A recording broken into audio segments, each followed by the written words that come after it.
Today, I have with me my guest, Brandon Arnold. He's the Executive Vice President at the National Taxpayers Union. We're going to be talking about the economy and also a fiscal commission that looks like it's gaining steam, at least the idea in Congress. So, Brandon Arnold, welcome to Salem News Channel tonight.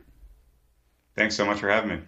Okay, so what can you tell us about this fiscal commission that apparently is picking up steam in Congress?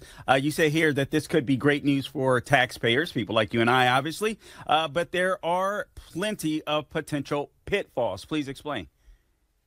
Yeah, absolutely. We are starting to see some legislative process develop on Capitol Hill when it comes to this fiscal commission. Jody Arrington, the chairman of the Budget Committee, is a big proponent of this, as is the new Speaker Johnson of Louisiana. So I do think there is some momentum on the House side to attach a fiscal commission to a big spending package or what have you, whatever we end up passing to avert a government shutdown early in 2024. So I am excited about this because I think a fiscal commission is sorely needed. Congress has shown absolutely no capability for restraining federal spending, for getting our fiscal house in order. So we do need a fiscal commission.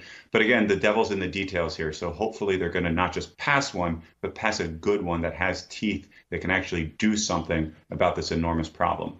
Then when you speak of a fiscal commission, are we talking about a committee, if you will, that will be outside of Congress? Will it be actual elected members of Congress? What would that even look like? Yeah, there's a few different proposals floating around out there. I think it's most likely that the Fiscal Commission will consist of a mixture of both members of Congress and outside experts, people who study the budget extensively, who, so to speak, knows where all the dead bodies are buried here. So hopefully we have people that bring a wealth of different backgrounds and experience and know-how to the equation. And this is real important too, not just the structure of who makes up the Fiscal Commission, but of how it functions. Once they create recommendations, those need to go to the House and Senate floor immediately for a vote, for an up or down vote. We can't have them punt on these recommendations or use procedural tactics to try to bury this report. We don't know, of course, what it'll look like, but it does need to come to a vote before both chambers of Congress. Brandon, what would you say to voters like myself that say, well, this is what we elected Congress to do, our elected officials? Why is it that our congressmen seem so scared or unwilling to cut the federal debt and the annual deficits? Yeah, I mean, it's extraordinarily frustrating. It's a drum I've been beating for over 20 years, telling Washington to do a better job when it comes to our fiscal policy. And I think the problem here is a political one. I think people are rewarded, politicians are rewarded when they bring home the bacon, when they bring museums or new bridges or fix up various swimming pools and community centers in their districts. People applaud that. There's stories in the newspaper about how great this member of Congress is.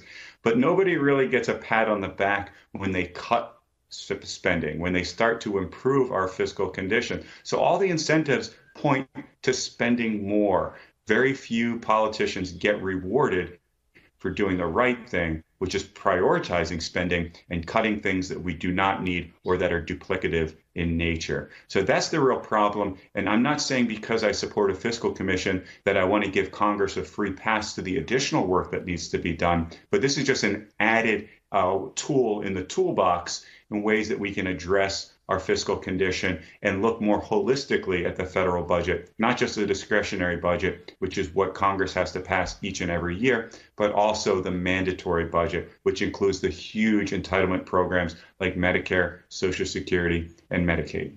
What would be the plan? I was just getting ready to get to that. And again, I'm speaking with my guest, Brandon Arnold. He is the Executive Vice President at the National Taxpayers Union. Listen, it seems to me Social Security, Medicare, and Medicaid, obviously, as you write, these can't be sacred cows. These programs are going insolvent, and I don't understand why there isn't more of an outcry from politicians to say, listen, for you older people, you're going to get the benefits, but for the younger people, it is time to stop this right now. Why isn't there any courage, it seems, to do that on the Hill? Well, I think there are some special interests in Washington. I don't need to point fingers, but groups like the AARP, if I'm being honest, that really scare seniors. Whenever congressmen start speaking about potentially making reforms, changes to the structure of Social Security, they get out there and they scream bloody murder. It scares everybody away. And all of a sudden, we're stuck at where we are. The truth is, of course, as you note, that these programs are becoming insolvent. They are structurally unsound. So if we don't reform them, if we don't fix them now, we're going to see benefit cuts materialize or some enormous tax increases in order to make folks whole. So the irresponsible action here is to do nothing, to bury our heads in the sand and pretend this problem doesn't exist. We have to start being honest with everybody, seniors, near retirees.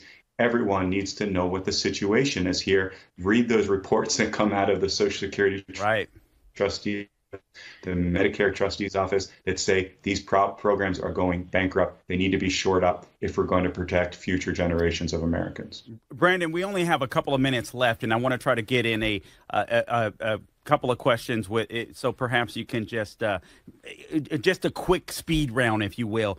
You also mentioned there are recommendations to cut back on, hawkish, both Republicans and Democrats, when it comes to military spending. There's a lot of duplicate spending within the DOD. Talk to us about that really quickly, if you would. Yeah, I mean, the Pentagon just failed its 6th consecutive audit. There's obviously waste in the Pentagon. It's unbelievable. So we need to take a fine-tooth comb to it. These are Republican sacred cows, and Democrats sometimes. This is their sacred cow, the defense budget. Everything needs to be on the table. We have to start with all options before us before we can start to prioritize where to cut and what to protect. Okay, now this seems like a no-brainer, but I don't see this movement happening. I don't see conservatives talking about it. I don't suspect Democrats would ever talk about it, but that is basic civics, economics. There are so many people that don't understand that we, the taxpayers, are supposed to be in charge. They don't understand where the government gets their money. Just a real quick case in point. I remember in the Obama era where this lady got an Obama phone and she was asked directly, "Who do you think pays for that phone?" And she said, "I don't know. Obama gave me this phone." It is absolutely insane. But this is where we're at. What do we need to do? Who needs the message? Who needs to be doing the messaging to say we need people to understand that the only money that government has is the money that they take from people like you and I? Yeah, I mean, we do need a civics lesson here. We need an economics lesson. And I think the problem is we've for so long seen the federal government as this piggy bank that we can just reach our hands into every time we need money. I think the one silver lining of the pandemic was because we had this huge inflationary, skyrocketing of inflation, that people began to realize there is a cost associated with overspending. In this case, it's been inflation, and it's really, really hurt average American families. That is a great point. You say that it has to be a bipartisan effort. We have just 30 seconds. Brandon Arnold, just close it out for us here. Yeah, absolutely. I mean, we need a fiscal commission. We need to go beyond a fiscal commission. We spent more money on interest payments on our national debt last year than the entire economies of Argentina and Sweden. We are on a fiscal path to ruin, and we need to address it immediately. The sooner we act, the better we'll be. Brandon Arnold, thank you so much for joining us on Salem News Channel tonight. Really appreciate you. Thanks, Carl.